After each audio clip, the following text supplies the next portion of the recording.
This is Mission Control, Houston. Columbia is now moving out, about to move out across the Saudi Arabian Peninsula. In view of the payload cameras right now is the southernmost tip of the Sinai Peninsula.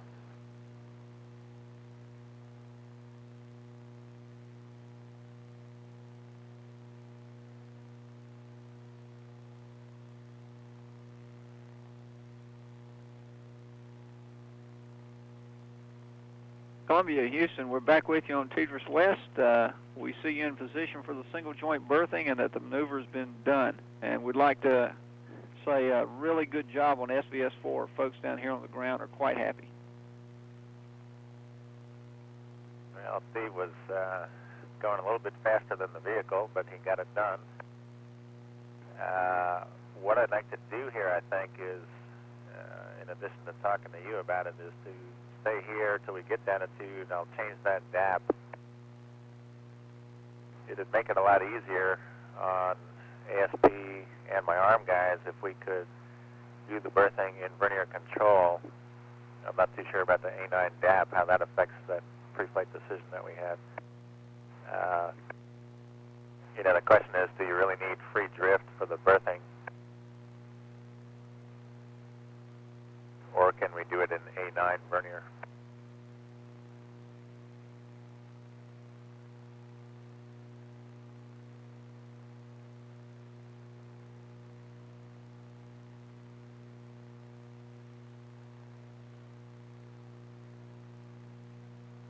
Houston, while you're mulling that over, can we ask you about LBMP?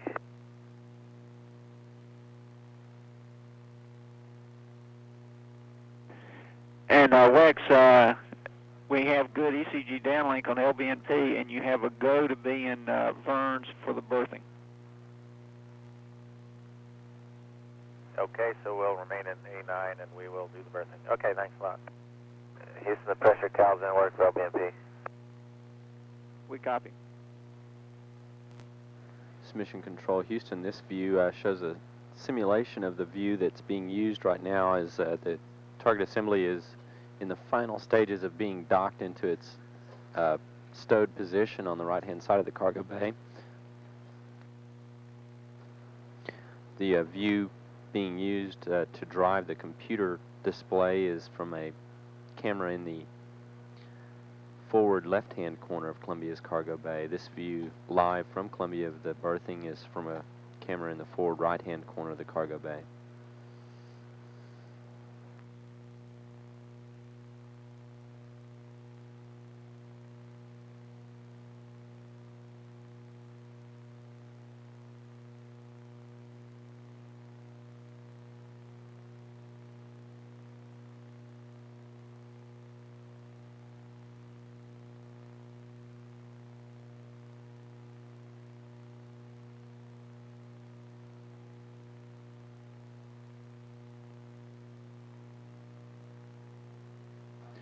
This is Mission Control, Houston. Currently Mission Specialist Lacey Veach is changing modes with the mechanical arm on Columbia.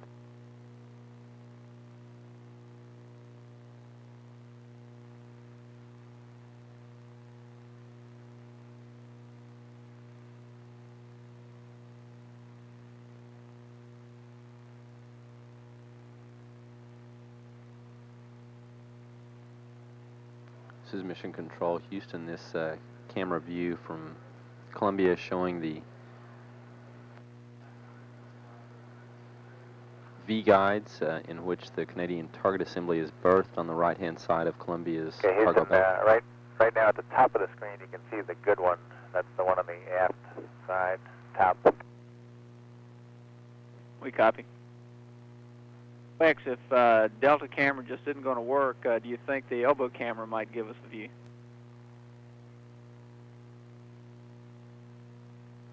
I think that'll be obscured also. Well, we'll try.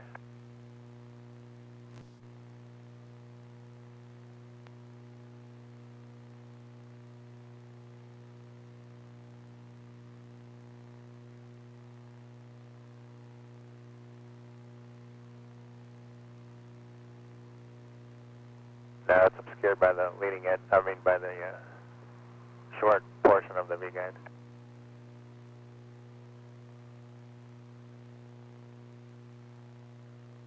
Houston, Columbia, you still there? We're still here.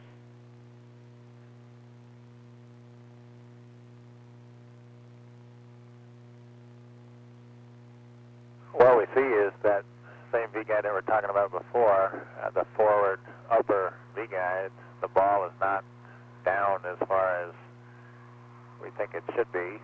I'm happy we have the ready for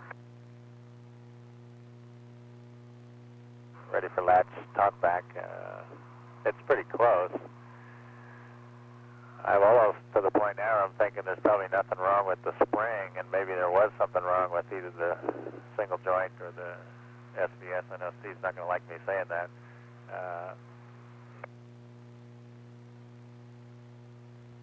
Well, Steve says there's nothing wrong with SDS.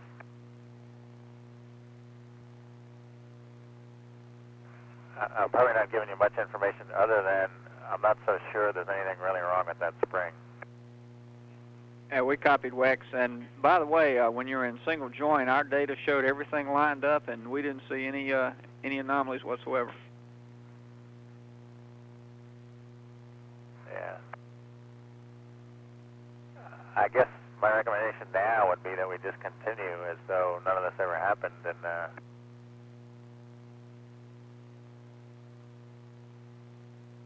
then we'll talk later about why we didn't get the ready for latch indication. We copied. I was going to take my pencil and erase all records of this, but Flight didn't really seem like that was a good idea, so we'll talk about it a second or two. Okay.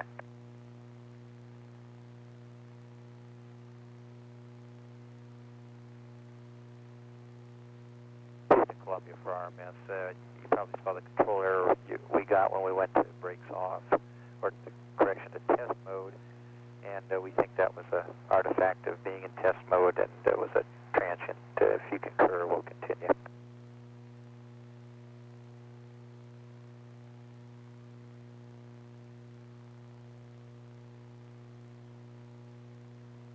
We copied Lacey, and let us just take a quick look at that. And but it sounds like a good plan. Just stand by. This is Mission Control, Houston. That was a replay of a videotape of the Canadian target assembly being latched in place of the V-guide for the Canadian target assembly, one of 4 that are all alike, and the latch is closing and pulling it into place in its stowage position on the side of the cargo bay. It appeared to all go normally as reported by Commander Jim Weatherby. Houston, Columbia with Emilio and STS Dominic. Go ahead, Steve.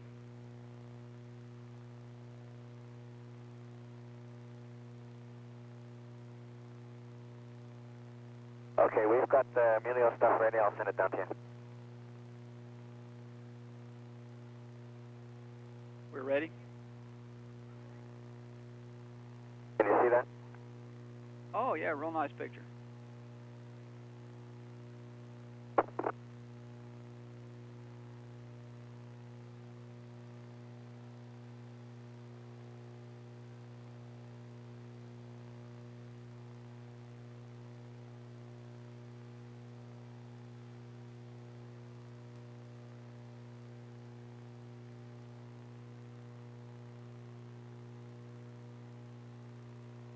And Tammy, we have a good ECG downlink. I'm extremely happy to hear that, Mr. Bill. So are we.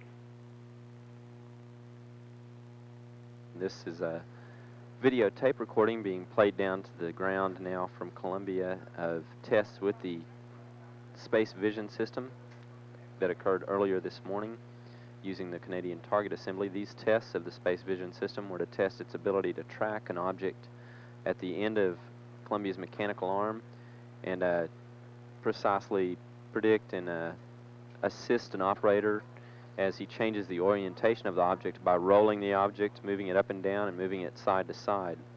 Again, this test took about an hour and 15 minutes and occurred earlier this morning beginning about 4:30 a.m.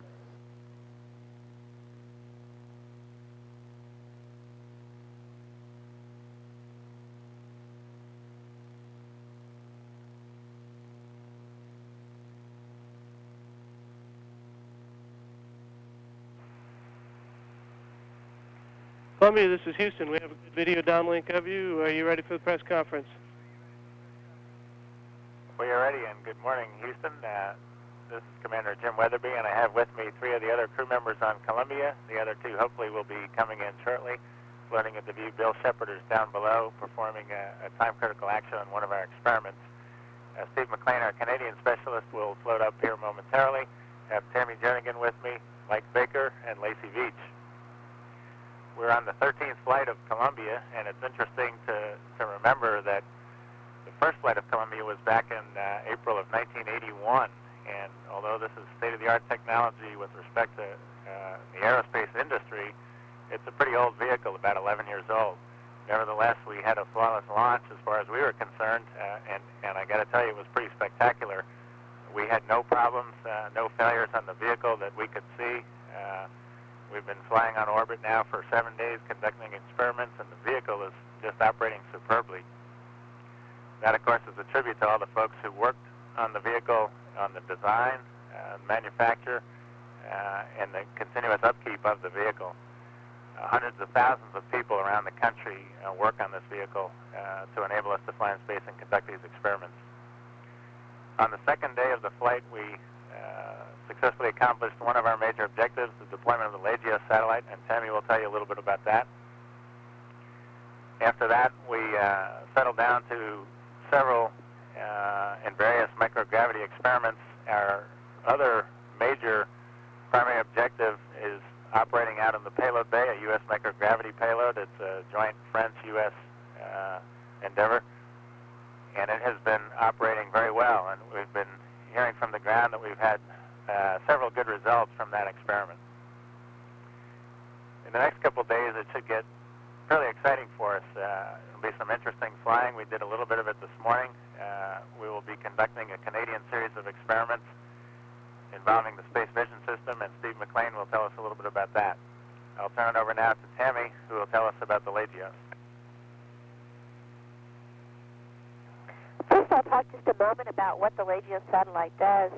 The Legio satellite will be in a 5,900-kilometer orbit, in fact, is in a 5,900-kilometer orbit, and it will be used in conjunction with ground-based lasers to measure continental drift and also to map the Earth's surface gravity. Legios and ground-based lasers are able to measure movements of the Earth's plate to within 4 centimeters per year, out of about 100 centimeter per year expected movement.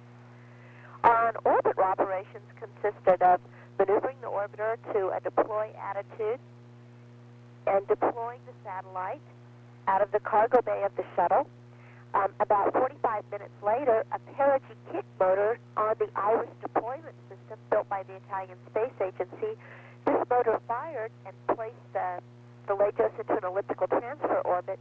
And then later, an apogee kick motor on the satellite itself placed the satellite into its 5,900-kilometer circularized orbit.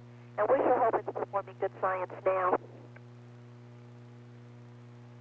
Now I'll turn it over to Steve McLean, our Canadian payload specialist. He'll tell us a little bit about the Space Vision System. We're on flight day 8 now, and we finished about, 3 acts of a 5-act play with the Space Vision System, where we're testing the functionality of this system that hopefully will be the core of the autonomous function on station and will help us put stations together. On the first day, we calibrated the system, finding out what the structural characteristics of the shuttle were and the structural characteristics of the entire loop of vectors that we have to worry about. On the second day, we did a berthing task and a grappling task, and they're similar on the station to replacing an orbiter replaceable unit, or the berthing task where we had to berth this CTA here into the sidewall of the orbiter. We had to do it with an accuracy that would allow us to berth 2 pre-integrated trusses on station. So you have to imagine that this little CTA is 60 feet long and 15 feet in diameter, and you're putting it together with another truss. And then today we just finished a test outside in the cargo bay where you would be berthing something the size of one of those trusses in the cargo bay, where you have to worry about deflections and whatnot. And so far, so good, and we're looking forward to the next 2 days when we're going to do some more work above the cargo bay, and then on the final day, we'll release it into space and track it. Let's until the sun sets. And this question's for Steve. Steve, after 7 years of preparation and training, you're finally in space. How does it compare to your expectations? Actually, I figure I've been training almost 9 years now, and we're going to be up to 10 days in space, so I got 1 year of training for each day in space. And I have talked to about 40 or 50 astronauts, be it over a coffee or over a beer, about what the ascent would be like, what the launch would be like, and not one of them described it very accurately.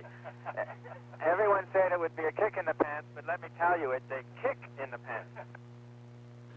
Steve, what was the most exciting part of the voyage to date? What's the most difficult part of the voyage?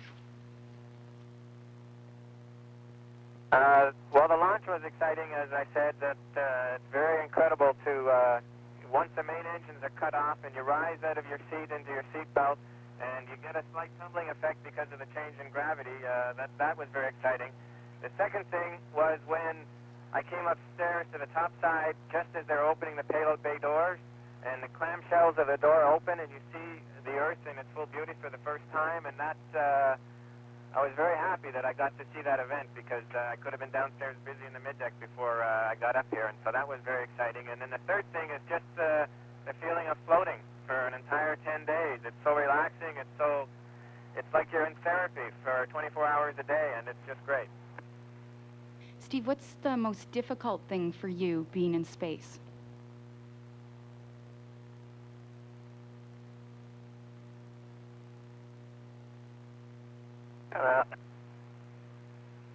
Well, it's a little bit sad that in a couple of days we'll be coming back home. I really have enjoyed the 8 days we've had so far. It really is quite exciting to be here.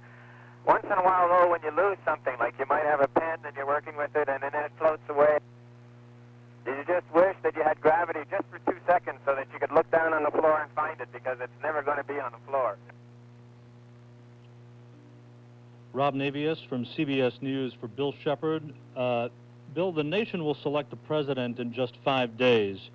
Without getting into partisan politics, do you feel this election puts NASA at a crossroads in its history, given the fact that the space agency's goals will be debated before a Congress comprised of scores of new faces? Well, that's sort of a loaded question. I feel, let me just answer it this way.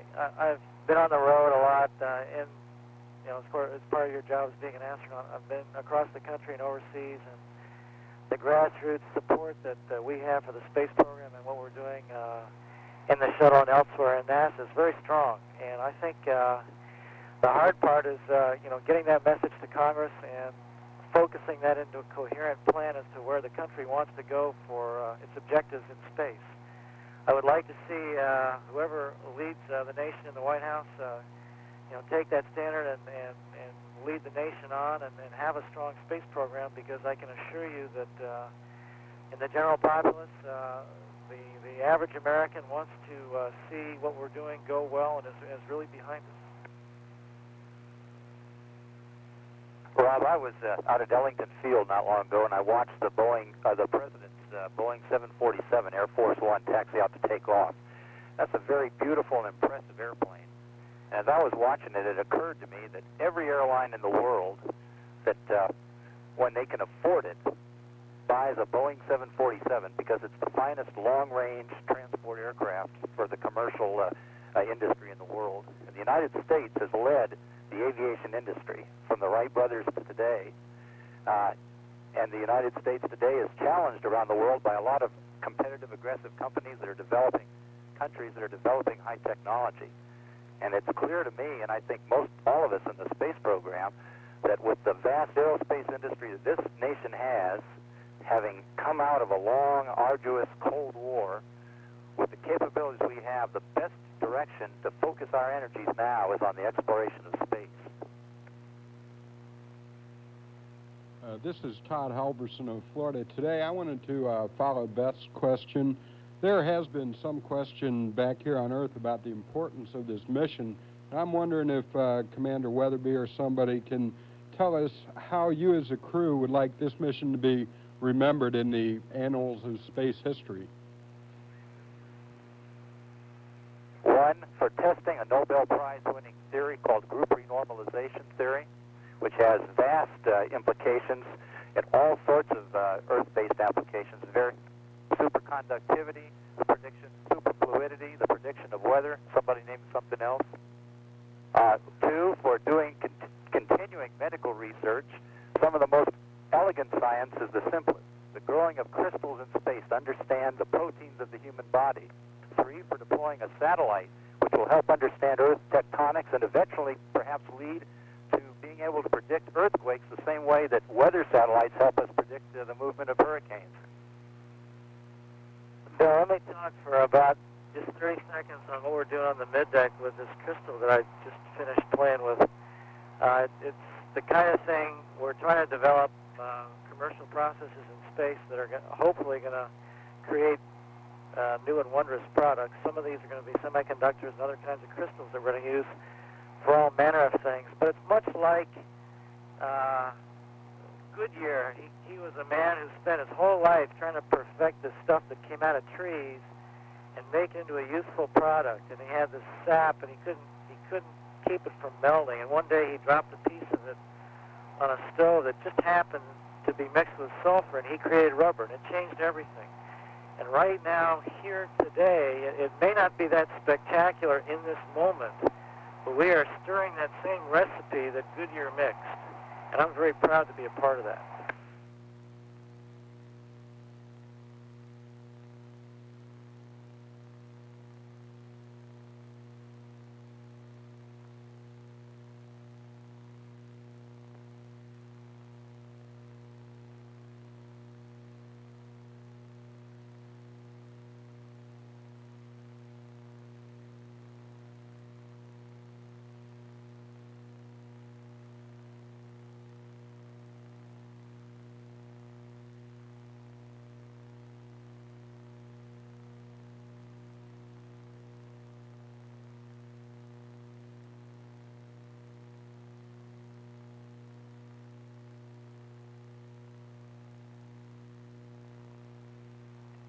Canadian Space Agency, Ottawa. This is Houston. Please go ahead with your call. Columbia, this is Ottawa for Commander Weatherby. Speaking. Good afternoon, sir. Good afternoon. Stand by for the Honorable William Weingard.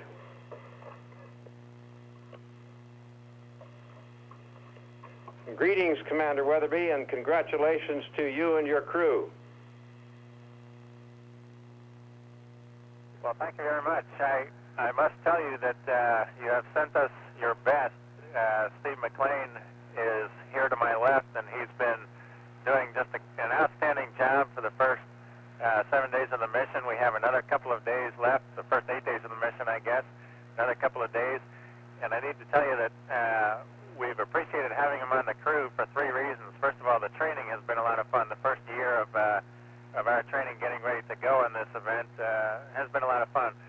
Secondly, we really appreciate the payload that he has brought along. The Canadian series of experiments have been interesting. We're looking forward to flying the SVS here in the next couple of days. And thirdly, because he's so good. Steve is just an outstanding individual.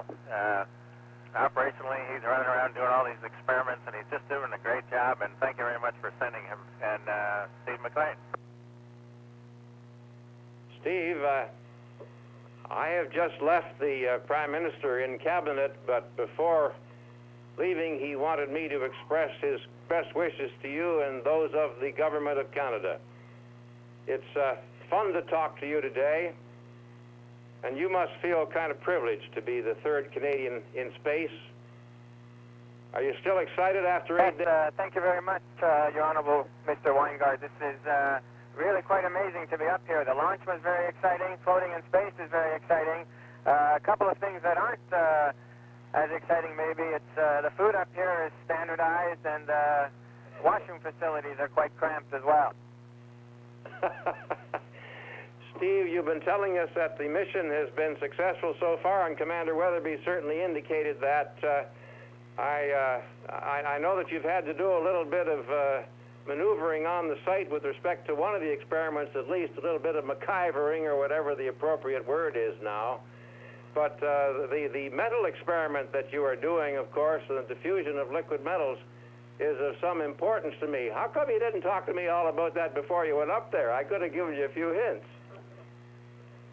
Well, I understand, sir, that you're an expert in that area, and I was a little bit cautious about approaching you on that.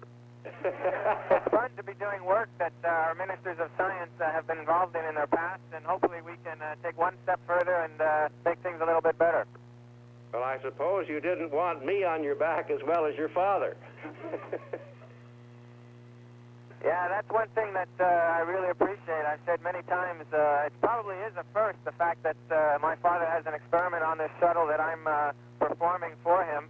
And I'll tell you that over the last few years, it certainly has made our Sunday evening dinners more interesting because it involves him at several different levels. Not only me flying as his son, I guess, but also scientifically we're quite interested in what we're trying to do there. Steve, you've always been a big proponent of trying to get young Canadians involved in science and technology. Have you changed your mind from that vantage point, or are you even more keen? No, I think one of the most important roles that we as astronauts have is to try and encourage young children and young students to get involved in science and technology, and maybe even more generally just to be aware of the world. We as astronauts have an excellent opportunity to see the world. We fly over it 16 times a day, or go around 16 times a day, see 16 sunrises and 16 sunsets, and it's probably the most romantic place to be.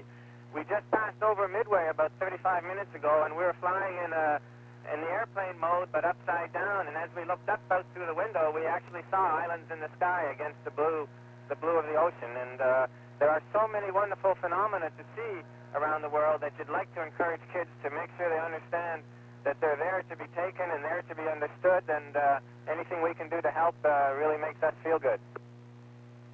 Well, I know you've been pretty active in your own scientific career, and this must in some way be a kind of culmination. Do you have any particular message that you want to leave with some of our young people today? Yeah, I think one thing that I really believe in, and that is whatever you do, have fun. There's a lot of interesting things in the world to look at. There's a lot of interesting things to do. For example, from my perspective here... Surfaces. Crews capable